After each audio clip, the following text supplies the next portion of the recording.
Have you ever listened to someone's problem and thought, wait, there is something missing here? Or maybe you have been in a situation where you knew what happened, but when you tried to explain it, the details just slipped away. That's because between what actually happens and what we say about it, there is a gap. And that's where the NLP Meta Model comes in.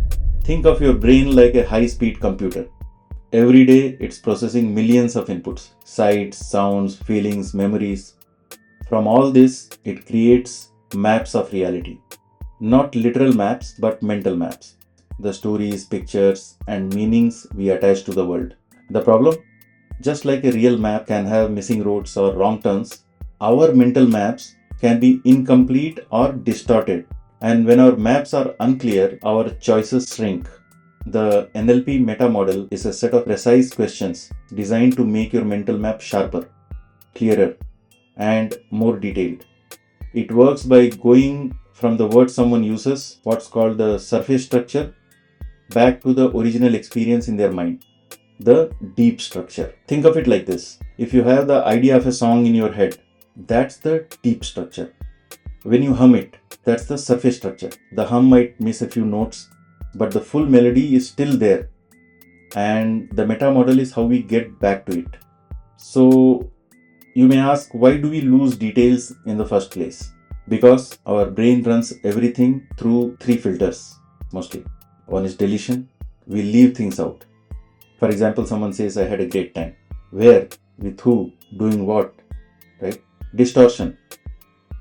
We twist reality. Someone says, my teacher made me angry. Did they really make you angry? Or did you interpret it that way? Generalization. We take one event and make it stand for all. All dogs are scary, based on just one barking incident. These filters help us survive, but they can also trap us. The easiest way to understand the meta model is to see it in action. Example 1. For example, how do you know, right? So, friend says, I'm a terrible speller. then you ask, how do you know you are terrible at it? Well, I messed up in last week's quiz. So, just one quiz, not every time. Second example, what specifically? Friend says, I am upset. what specifically are you upset about? Actually, it's just the meeting today, not everything. Next example, friend says, They never listen to me. who specifically never listens? Oh, mainly my project lead. Another example of what would happen if you did. Friend says, I can't get started in the mornings. what would happen if you did get started? I'd finish earlier. I guess I just take too long to wake up. Your friend says, This is too hard too hard compared to what? compared to when I had 3 people helping me last year. You see what's happening? The meta model isn't about why someone has a problem, it's about how they are thinking about it. Because when you change the structure of a thought, you change the possibilities that thought contains. It shifts you from reacting to responding, from feeling stuck to seeing choices, from being trapped in one story to realizing there are many stories you can write. If you want to be a better communicator, coach, friend, or leader, practice meta model questions. Next time someone makes a vague statement, don't just nod. Get curious. Ask. Explore. Because the clearer the map, the easier it is to find your way. Let's get into a little more detail about the brain's filters.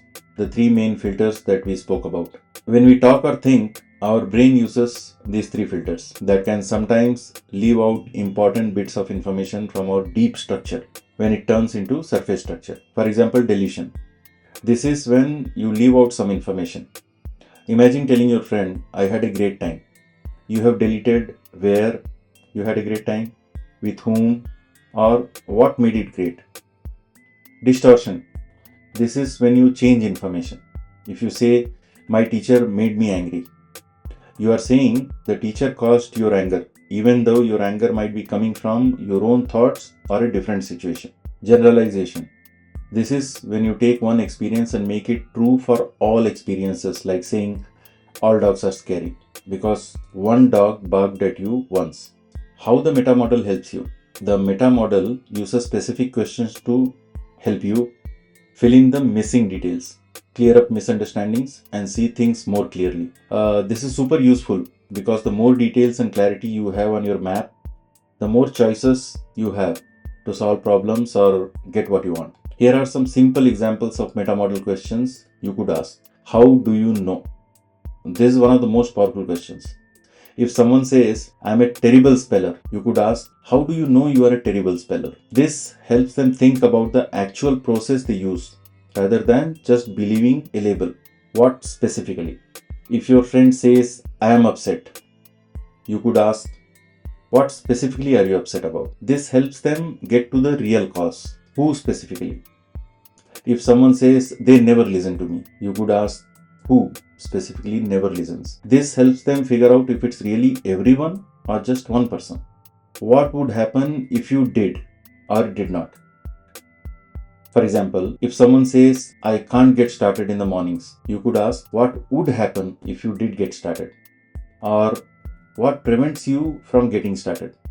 This helps them see the consequences or hidden reasons. Compared to what? Who? If someone says, this is too hard, you can ask, too hard compared to what? This helps them clarify their comparisons. Why it's important. When you use the meta model, you are not trying to find out why someone has a problem, like why they are sad or scared. Instead, you are trying to figure out how they are thinking about it, so you can help them think differently or help yourself think differently.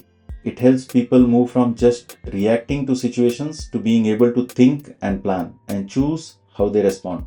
You become a more flexible and effective communicator by understanding how others make sense of their world. The meta model is a way of asking questions that helps you get more information and clarity about someone's thoughts and experiences, leading to more choices and better solutions. It's about understanding the structure of how people think, not just the story they tell, how you think, and not just the story you tell. See you in the next video. You can download a brief document containing these questions from the comment section below. Hope that will be useful to you.